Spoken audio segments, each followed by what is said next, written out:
أعوذ بالله من الشيطان الرجيم بسم الله الرحمن الرحيم رب زدني علما اللهم نبئني بحقيقة الأشياء إلهكم إله واحد لا إله إلا هو الرحمن الرحيم لا حول ولا قوة إلا بالله. السلام علیکم. میں حکیم محمد طارق جاوید اپنے یوٹیوب چینل پر آپ سے مخاطب ہوں. آج آپ سے بواسیر کے مسوں کو بغیر آپریشن ختم کرنے کا طریقہ بتانے والا ہوں. اس نسخہ سے بغیر کوئی بڑے خرچ اور عمل جراحی کے خود ہی بواسیری مسوں سے نجات حاصل کر سکتے ہیں. انسانی جسم کے نظام ہضم میں آنتیں خوراک سے کارآمد اجزاء جذب کرنے کا فریضہ سر انجام دیتی ہیں. اس مقصد کے لیے قدرت نے آنتوں کا اندرونی سرفیس ایریا بڑھانے کے لیے آنتوں کے اندرونی جانب ارکیاں یا چونٹے پیدا کر رکھی ہیں اور بہت سے بڑھاؤ پیدا کر رکھتے ہیں تاکہ زیادہ سطح آنتوں سے نیوٹرینٹس اور کھائی گئی غذا سے کارآمد اجزاء جذب کیے جا سکے.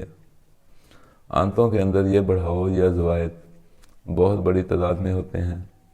ہماری کھانے پینے کی غلط عادات اور جسم میں بواسیری زہر کے بڑھ جانے سے یہ قدرتی زوائد اپنے سائز میں زیادہ بڑھ جانے کے باعث پخانہ خارج کرتے وقت مقصد سے باہر نکل آتے ہیں. مریض اجابت سے فراغت کے بعد استنجا کرتے وقت اپنے ہاتھ سے انہیں محسوس کر سکتا ہے اور اگر چاہے تو زمین پر آئینہ رکھ کر انہیں دیکھ بھی سکتا ہے. مختلف مریضوں میں ان مسوں کی تعداد اور لمبائی اس کی مرض کے مطابق مختلف ہوتی ہے. کچھ مریضوں میں اجابت کے بعد مریض آسانی کے ساتھ دبا کر دوبارہ انہیں مقد کے اندر دھکیل دیتا ہے، لیکن جب مرض بواسیر کی شدت بڑھ جائے تو یہ مسے گچھوں کے گچھے باہر نکل آتے ہیں. ان سے بے دریغ بلیڈنگ ہونے لگتی ہے. دوسری تکلیفوں کے علاوہ جسم کا سارا خون ان مسوں کے ذریعے نچڑ جاتا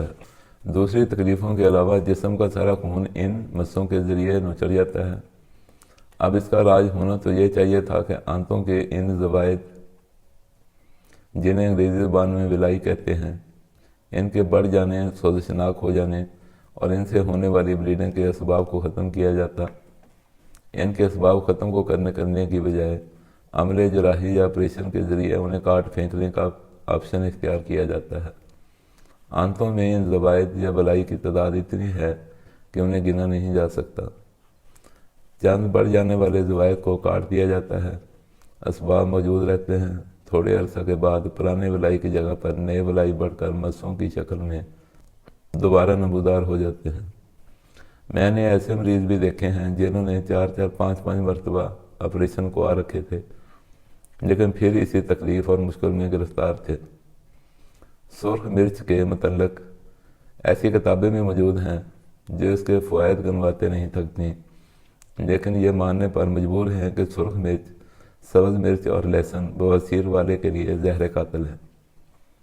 اگر مریض چٹپٹے کرارے مسالہ جات اور بڑا گوشت، بینگن، بریانیاں وغیرہ کچھ عرصہ کے لیے کھانا چھوڑ دے تو بواسیر خواہ کوئی سی بھی ہو، بادی یا خونی، اس کا علاج آسانی سے ہو جاتا ہے. بہرحال بواسیر اور اس کی پیچیدگیوں کو کیسے حل کیا جا سکتا ہے، اس کے لیے ایک مفصل ویڈیو بناؤں گا. آج آپ کو بواسیر کے مسوں کو ختم کرنے کا کلیہ بتانے والا ہوں. اس کے استعمال سے بواسیر مسے اس طرح ختم ہو جاتے ہیں جیسے وہ کبھی تھے ہی نہیں. کسی بھی جانور کی نلی والی ہڈی لے لیں، بے شک کسائی گوشت کے ہمراہ ایک بڑی نلی والی ہڈی اس کا گھر میں سالن بنا لیں، گوشت اور اس کا گودا نکال کر کھا لیں. اگر اتنا کچھ مہنگا لگے تو کسی ہوٹل سے ایک خالی نلی والی ہڈی لے لیں. پنسار اسٹور سے کوڑیاں لینی ہیں. یہ سفید اور زرد دو قسم کی ہوتی ہیں، کوئی والی لے لیں یا دونوں ملا کر لے لیں. ان کوڑیوں کو پنجابی زبان میں کوڑیاں کہتے ہیں. انہیں باریک کر لیں اور اس نلی دار ہڈی میں بھر کر ہڈی کے کھلے منہ والے حصے کو گندے ہوئے آٹے سے بند کر دیں. اس ہڈی پر گیلی چکنی مٹی کا موٹا سا، بہت موٹا نہیں لیکن بہت باریک بھی نہیں، لیپ کر دیں اور اس کو سوکھنے دیں۔ یہ چیز سوکھنے کے بعد تیار ہو گئی ہے۔ حکمہ حضرات اسے اوپروں کی آگ دیتے تھے یا اینٹوں کی پکوائی کرنے والے بھٹوں میں رکھ دیتے تھے۔ اس سب کی ضرورت نہیں۔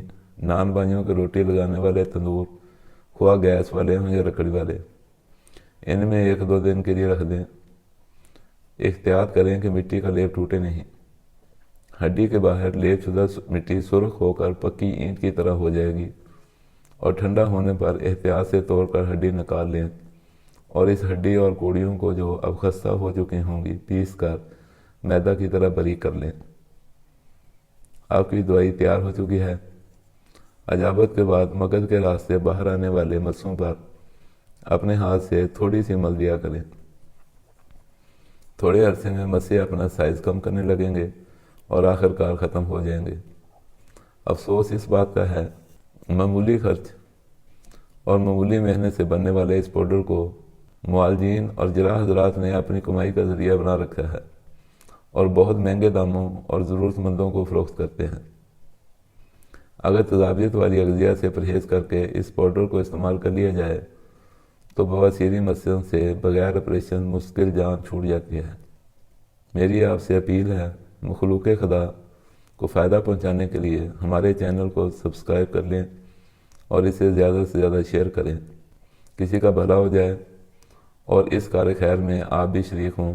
یقیناً اللہ تعالیٰ نیکی کا اجر ضائع نہیں کرتا۔ مجھے اور میری ٹیم کو دعا میں یاد رکھیں۔ والسلام علیکم ورحمۃ اللہ وبرکاتہ۔